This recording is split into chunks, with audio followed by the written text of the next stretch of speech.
Second year intermediate text book ఇది. దీంట్లో మనం ఫస్ట్ యూనిట్లో ఫస్ట్ లెసన్ ప్లాంట్ ఫిజియాలజీలో ఫస్ట్ లెసన్ ప్లాంట్ ట్రాన్స్పోర్ట్ గురించి కంప్లీట్గా డిస్కస్ చేసాం. ఇది తెలుగు మీడియం టెక్స్ట్ బుక్. ఇప్పుడు సెకండ్ లెసన్ గురించి కూడా మనం డిస్కస్ చేద్దాం.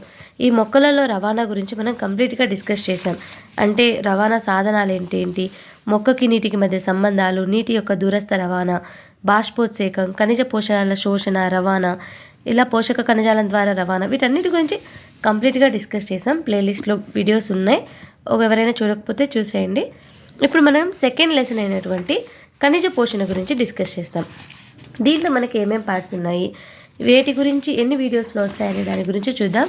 ఇక్కడ మొక్కల ఖనిజ అవసరాలను అధ్యయనం చేసే పద్ధతులు, ఆవశ్యక ఖనిజ మూలకాలు, మూలకాలు శోషణ విధానం, యాంత్రికం ఏంటి, ద్రావితాలు ఎలా స్థానాంతరణ చెందుతాయి, మృత్తిక ఆవశ్యక మూలకాల ఆశయం ఏంటి, నత్రజని జీవక్రియ ఎలా జరుగుతుంది మొక్కలలో, వీటన్నిటి గురించి డిస్కస్ చేద్దాం.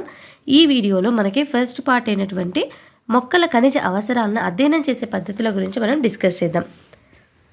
ఖనిజ పోషణ మొక్క పెరుగుదల వృద్ధికి కావలసిన స్థూల అణువులు ఏంటంటే, అంటే మనకి ఒక ప్లాంట్ బాడీ పెరగాలంటే ముఖ్యంగా కావాల్సినవి ఏంటంటే కార్బోహైడ్రేట్స్, ప్రోటీన్స్, కొవ్వులు అనమాట. ఈ ఫ్యాటీ యాసిడ్స్, ఈ మూడు అనేవి అవసరమైతే ఒక మొక్క పెరుగుదల అనేది ఉండాలంటే. అయితే మనం ఈ ఖనిజ అవసరాలను అధ్యయనం చేసే పద్ధతులు ఏంటో చూద్దాం. మొదటిసారి మొక్కల్ని మృత్తిక లేకుండా నిర్దిష్ట మూలకాల ద్రావణంలో పరిపక్వత వరకు పెంచవచ్చని నిరూపించింది 1860లో జూలియస్ వాన్ సాక్స్.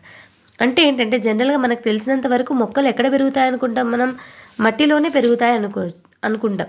జనరల్గా అదే జరుగుతుంది. కానీ మట్టిలో ఖనిజ పోషకాలు ఏవైతే ఉంటాయో వాటి సహాయంతో మనం మట్టి లేకుండా కూడా పెంచవచ్చు. ఆ ఖనిజ పోషకాలు వాటికి అందించి, అంటే లైక్ టెస్ట్ ట్యూబ్లో మనం పెంచుతాం కదా కణజాల వర్ధనం టిష్యూ కల్చర్లో, అలా టెస్ట్ ట్యూబ్లో మనం మొక్కల్ని పెంచినా, లేదా మట్టి లేకుండా మనం మొక్కల్ని పెంచగలిగితే, మరీ పెద్ద పెద్ద చెట్లు కావు, జస్ట్ అవి పెరుగుతాయి అన్నమాట.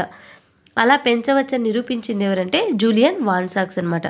ఈ జూలియస్ వాన్ సాక్స్ అనే అతను జర్మన్ వృక్ష శాస్త్రవేత్త.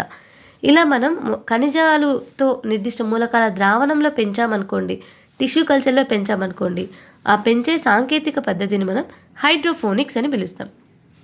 ఈ హైడ్రోఫోనిక్స్ అంటే ఏంటి, మట్టి లేకుండా మనం మొక్కల్ని పెంచుకోవచ్చు అనమాట. ఈ పద్ధతి ద్వారా మనం మొక్కల్ని పెంచడానికి గల మెయిన్ ఉద్దేశం ఏంటంటే మొక్కలని మృత్తికారహిత నిర్దిష్ట ఖనిజ ద్రావణంలో వర్ధనం చేయడమే. అంటే మనకు మొక్కలను పెంచాలంటే మట్టే కావాలని ఉండదనమాట. ఎక్కడైనా మనం పెంచి చూపించవచ్చు అని చూపించడమే ఈ హైడ్రోఫోనిక్స్ పద్ధతి యొక్క ముఖ్య లక్షణం.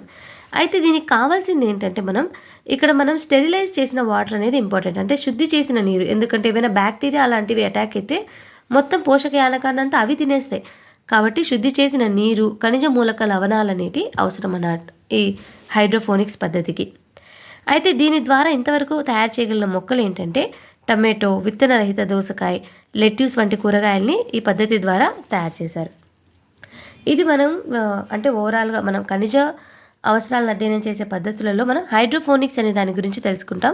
హైడ్రోఫోనిక్స్ అంటే మట్టి లేకుండా ఏదైతే నిర్దిష్ట మూలకాల ద్రావణం ఉంటుందో, అంటే టిష్యూ కల్చర్లో ప్లాంట్స్ గ్రో చేస్తే దాన్ని మనం హైడ్రోఫోనిక్స్ అంటాం.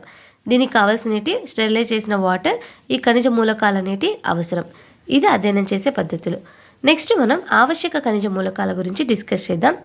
అలాగే ఇందులో మనం ఆవశ్యకత నియమాల గురించి, అలాగే మనకి ఎన్నెన్ని మూలకాలు ఉన్నాయి, అలాగే స్థూల మూలకాలు అంటే ఏంటి, సూక్ష్మ మూలకాలు అంటే ఏంటి, వాటి పాత్ర ఏంటి, వాటిని ఎన్ని రకాలుగా వర్గీకరించాం, వీటన్నిటి గురించి మనం డిస్కస్ చేస్తామన్నమాట నెక్స్ట్ వీడియోలో.